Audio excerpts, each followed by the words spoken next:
So cool. Hello, everyone. And today I would like to talk to you about type guards, and I would like to share a little trick I learned with you. So yeah, that's basically the agenda for today. It's going to be about this weird trick that makes type guards type safe. So cool. Let's jump in. What is a type guard? I assume everyone kind of knows what it is, but for the sake of being complete, let's have a look at some code. Do you see VS Code? Yes. Cool, perfect. So yeah, a type guard is a special kind of a function in TypeScript. So it takes a type and it tells TypeScript if that type can be narrowed down to something more specific. So the simplest possible example I could find would be a string function like this. It takes a very broad type and it narrows it down using this weird looking syntax telling candidate is string. So that's it. That's a type guard. Why would you even want to use it? There are many use cases, basically control flow, but a very common use case is filtering array members. So that's my business domain, and here I have some fruits. Apparently, a cucumber can be classified as a fruit. I didn't know that. As you can see, if you try to extract apples from my basket, if we implement our predicate function in a naive way, it won't work. TypeScript will not accept it. Even though the implementation for both predicates is exactly the same, we need this special syntax to tell TypeScript it can do some more magic. So cool. If that works, then what's the problem? Why shouldn't we just use them? And now the irony of this whole thing is that type guards themselves are not type checked. So you can do basically whatever you like, and TypeScript will be happy to accept it anyway. So this implementation of isString is clearly wrong, but no compile error, and there is no magic flag you can turn on in tsconfig that will make it not compile. It just doesn't work. So yeah, what can we do about it? Is there a solution? And turns out there is a library called FPTS, which exposes a helper called Refinements. The way it works is this. Type guards may not be type checked, but regular functions are. So if we combine a function and provide a function to another function, then we can sort of hack our way around the problem. So the way it works in FPTS is that you have to call getRefinement and provide a function that returns an option of your desired type.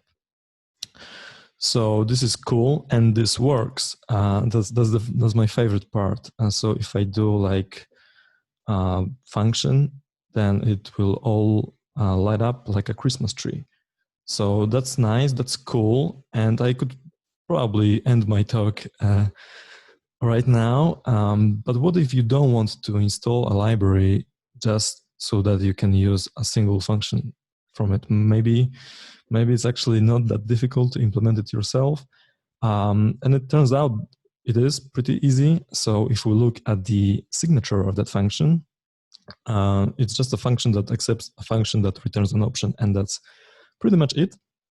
So I've never done any live coding in my life, and I'm kind of scared, but I hope I can get it right. So yeah, let's implement it ourselves.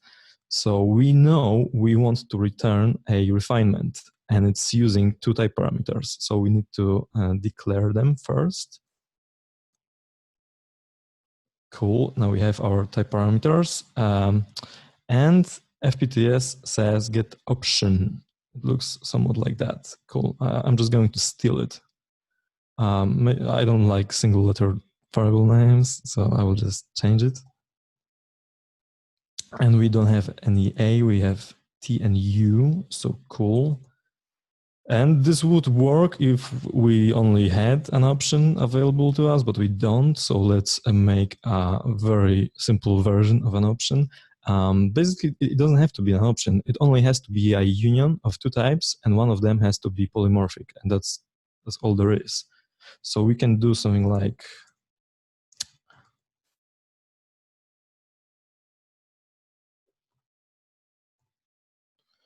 and that's my sum. I can do a none, which doesn't have to do anything, and my option would be a union.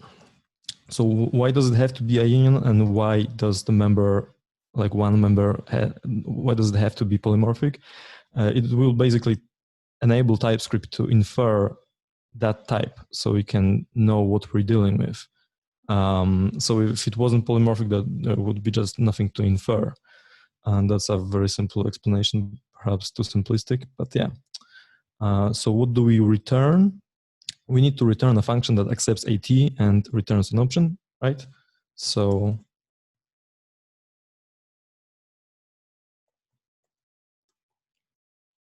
bam, and now we can do something like,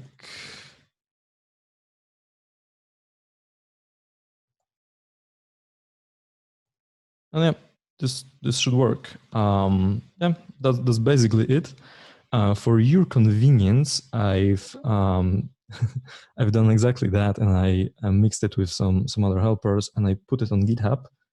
And now a little bonus. So the cool thing about these refinements is that type guards are just functions. You can compose them. So what you can do, and this is the API of what I put on GitHub, it's called refinement. So here I'm saying what kind of a refinement I would like, and then I just create it the same way we just did. So for example, if I do mango, it will just break. So that's what we want. But the cool thing is you can play around with them. For example, I have a function called either that enables me to create a type guard that returns true if the inspected type is either an orange or a mango.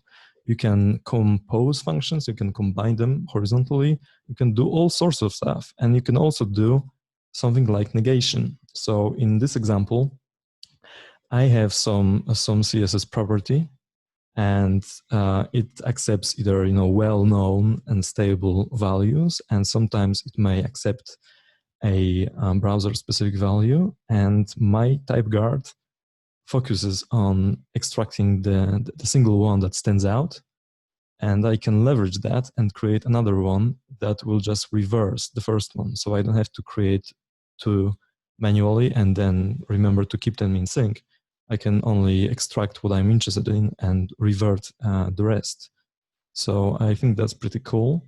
And yeah, that's pretty much it. You can find the code on my GitHub. It's called Refinements, like I said, and also it's on NPM called exactly the same way. So yeah, cool, and thank you.